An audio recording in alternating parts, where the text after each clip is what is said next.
Hey everyone, welcome back. Today, we're tackling a super important topic: how to back up your iPhone to Google Drive in 2025. With data breaches and phone mishaps on the rise, having an extra backup is a game changer. Whether you're upgrading your device or just being cautious, this step-by-step guide will get you sorted in no time. Let's dive right in. First things first, make sure you have a Google account set up. If not, head to the Google website or app to create one. It's free and quick. Once that's done, open the App Store on your iPhone and download the Google Drive app.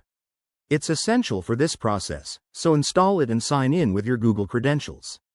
Next, open the Settings app on your iPhone and scroll down to find your Apple ID at the top. Tap on it, then go to iCloud, and ensure that iCloud backup is turned on. But wait, we're backing up to Google Drive, right? Here's the key.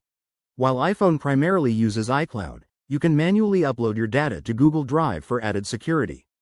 In the Google Drive app, tap the plus icon to upload files.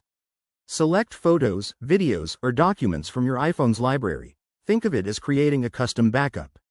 For a more comprehensive backup, go to the Files app on your iPhone, locate your iCloud Drive folder, and use the Share option to send files directly to Google Drive.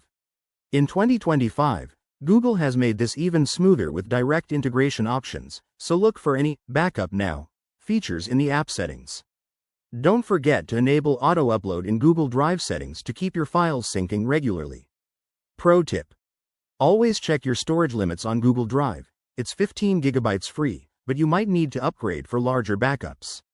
Also, ensure your iPhone is connected to Wi-Fi to avoid using mobile data. Once everything's uploaded, you're all set. Regularly check your backups to make sure they're up to date. Thanks for watching, and if this helped, hit that like button and subscribe for more tech tips. See you in the next video.